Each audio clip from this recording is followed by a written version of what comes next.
অফিসের চেয়ারে কিভাবে বসলে ক্ষতি হবে না শরীরের, চোখ থেকে মনিটরের দূরত্ব বা হবে কতটুকু, এসব নিয়ে অফিস কর্মীদের সচেতন করছেন একজন ফিজিওথেরাপিস্ট। আপনার চেয়ারের পজিশনটা একটু উঁচু হয়ে গেছে, পায়ের পজিশনটা ওকে সুন্দর, এখানে কোনো প্রেশার লাগছে না।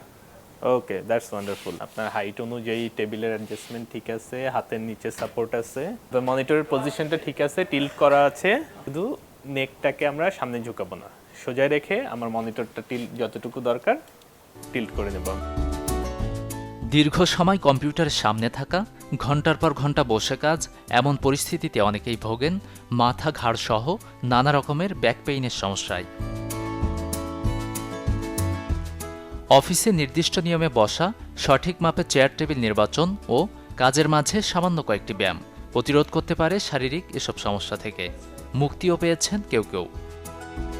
আমাদের কাজের গতিবিধি বেশ ভালোই থাকে, সো এর মাঝখানে যখন আমাদেরকে এক্সারসাইজ সেশন হয় সেটা আমাদের জন্য বেশ ফলপ্রসূ। রোগ কিন্তু একদিনে তৈরি হয় না, এটা কিন্তু গ্রাজুয়ালি ধীরে ধীরে তৈরি হয়, এবং আমরা আজকে ব্যায়াম করব কালকে ব্যায়াম করব এভাবে আসলে আমাদের করাও হয় না, সুতরাং এটা একটা অপরচুনিটি। একটা কিন্তু চেঞ্জ লক্ষ্য হয়, লক্ষ্যটা আমরা ডেইলি লাইফে দেখতে পাচ্ছি, আমাদের মুডে দেখতে পাচ্ছি, সো ওভারঅল আমরা সব কিছুতেই এর প্রভাবটা দেখতে পারি।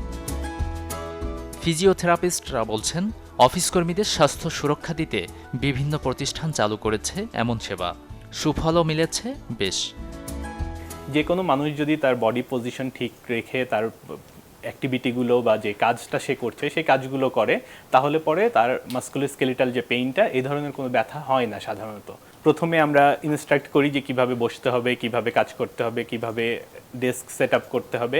তারপরে আমরা যেটা করি, উইকলি একটা করে ফলো আপ দেই এবং তাদেরকে একটা চেকলিস্ট দিয়ে দিই। এই চেকলিস্ট অনুযায়ী তার বডির পজিশন কখন কি হতে পারে সেটা চেকলিস্টের মধ্যেই থাকে, এবং সেগুলো তারা প্রপারলি ফলো করছে কিনা সেইটা আমরা মাঝে মাঝে এসে মনিটরিং করি। অন্যদিকে অফিস কর্মীদের ফিজিওথেরাপিস্টের এই বিশেষ সেবা কাজে বাড়িয়েছে ভিন্ন রকম গতি, এমনটাই মত প্রতিষ্ঠান পরিচালকদের। ডেফিনেটলি তাদের প্রোডাক্টিভিটি যদি বলি, আমি 20% তাদের প্রোডাক্টিভিটি বেড়েছে, এটা আমরা সহজেই বলতে পারি। এবং কাজের ক্ষেত্রে যেটা স্বতঃস্ফূর্তভাবে কাজ করার যে ব্যাপারটা আছে, সেই স্বতঃস্ফূর্ত ভাবটা এখন আরও বেশি পাওয়া যাচ্ছে। শুধু যে আমরা ওনাদের সাথে এটা করেছি এটা না, এর বাইরেও আমাদের আদার্স স্পোর্টস এবং এই অ্যাক্টিভিটি আছে, আদার্স ইনডোর গেম আছে আমাদের। তো সকল অ্যাক্টিভিটি যখন কাজ করে তখন আসলে একটা উৎসবমুখর পরিবেশে তারা কাজ করতে পারে, যেটা সকল সফটওয়্যার আমরা যে ইন্টারন্যাশনাল সফটওয়্যার ফার্মগুলো আছে সেখানে যেটা আমরা দেখে থাকি। কর্মজীবীদের অনেকের জীবনের বড় একটা অধ্যায় কাটে চার দেয়ালের মাঝে, তাই পরিবেশটা যেন হয় কর্মী বান্ধব, সেদিকে গুরুত্ব দেওয়ার আহ্বান বিশেষজ্ঞদের। গাজী আনিস, চ্যানেল 24, ঢাকা।